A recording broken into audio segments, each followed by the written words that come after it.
2024 में गांधी वाले प्रयोग से क्रांति लाने की तैयारी में कांग्रेस। बीजेपी के पास इस वाले प्लान का नहीं है जवाब। राहुल को प्रधानमंत्री बनाने के लिए सोनिया ने चल दिया आखिरी दांव, मेरा बूथ सबसे मजबूत का निकाला तोड़। उधर मोदी के गढ़ में पहुंचे नीतीश को योगी ने सिखाया ऐसा सबक, विपक्ष हुआ बेचैन, इंडिया करेगा नया खेल। पीएम मोदी को सत्ता से हटाने के लिए कांग्रेस इस बार तगड़ी तैयारी में जुटी है। जो लोग कांग्रेस के खत्म होने की भूल में हैं, वो इस रिपोर्ट को सुनकर हैरान हो जाएंगे। हमारे कई धर्मग्रंथ भी यही कहते हैं कि अपने विरोधी को कभी भी हल्के में लेने की भूल नहीं करनी चाहिए। इसीलिए बीजेपी ने भी प्लान के मुताबिक काम करना शुरू कर दिया है। पर पहले कांग्रेस की प्लानिंग सुनिए कि कैसे उसने 2024 में गांधी वाले प्रयोग से क्रांति लाने की तैयारी शुरू कर दी है।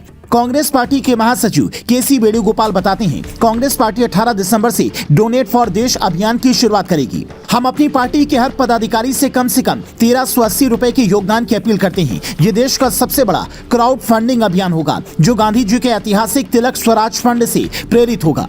साल 1921 और 22 में गांधी जी ने जब ये स्वराज फंड में दान देने की अपील की थी, तब देश की कई महिलाओं ने अपने गहने दान कर दिए थे। जिनके पास जो था उसने सब ब्रिटिश राज के खिलाफ लड़ाई में पैसे जुटाने के लिए दे दिए थे। लेकिन कांग्रेस शायद ये भूल रही है कि अब दौर बदल चुका है। क्या सोनिया गांधी को सच में ये लगता है कि उनके लाडले राहुल गांधी को प्रधानमंत्री बनाने के लिए ये दांव कारगर साबित होगा? ये भी संभव है कि जनता दान दे, लेकिन वोट की बारी आए तो उसके इरादे बदल जाएं। कांग्रेस ने ये दिमाग शायद बीजेपी के मेरा बूथ सबसे मजबूत अभियान से एक कदम आगे बढ़कर चलने के लिए लगाया होगा। लेकिन असल सवाल यह है कि जिस इंडिया गठबंधन पर मोदी को हराने की जिम्मेदारी है, क्या वो सच में एकजुट है और जनता के बीच में सही संदेश दे पा रहा है? इस गठबंधन में फूट के वैसे तो कई किस्से अब तक सामने आ चुके हैं, पर सबसे ताजा किस्सा नीतीश कुमार का है। वाराणसी के रोहानिया विधानसभा क्षेत्र में 24 दिसंबर को नीतीश कुमार की रैली होनी थी। यूपी में न तो जेडीयू की कोई खास पकड़ है, न नीतीश की वाराणसी से चुनाव लड़ने की इच्छा थी। बावजूद इसके नीतीश रैली करना चाह रहे थे, पर प्रशासन ने अनुमति नहीं थी। जेडीयू ने कहा था कि नीतीश के डर से डरी यूपी सरकार अनुमति नहीं देना चाहती, जबकि कई लोग सोशल मीडिया पर लिख रहे थे कि मोदी के गढ़ में नीतीश पकड़ बनाते उससे पहले ही योगी के प्रशासन ने अनुमति न देकर उनकी इच्छा पर पानी फेर दिया। पर असल बात कुछ और थी। राजनीतिक मामलों के जानकार कहते हैं कि नीतीश इंडिया गठबंधन पर प्रेशर बनाने के लिए ये रैली करना चाह रहे थे।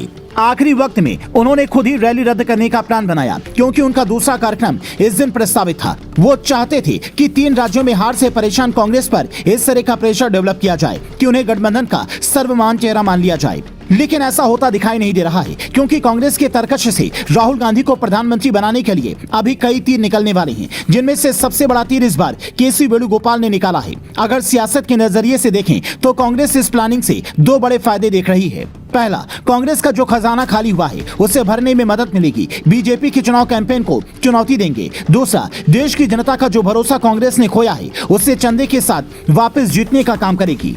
हालांकि दूसरा वाला फायदा कितना मिलेगा ये देखने वाली बात होगी, क्योंकि विपक्ष की ओबीसी पॉलिटिक्स ने मोदी ने महिला आरक्षण वाला दांव चलकर जैसा तोड़ निकाला है, उससे साफ है कि इसका भी कोई ना कोई तोड़ जरूर निकाला जाएगा। लेकिन असल सवाल है कि क्या देश की जनता इस अभियान में बढ़ चढ़कर हिस्सा लेगी? मोदी को हराने के लिए कांग्रेस की ओर से चली गई इस चाल का जवाब बीजेपी की ओर से क्या होना चाहिए? आप इस अभियान पर क्या कहना चाहेंगे? कॉमेंट कर बताएं। क्या महात्मा गांधी के नाम पर देश पर 70 सालों तक राज करने वाली कांग्रेस गांधी वाली प्लानिंग से एक बार फिर सत्ता पर काबिज हो पाएगी?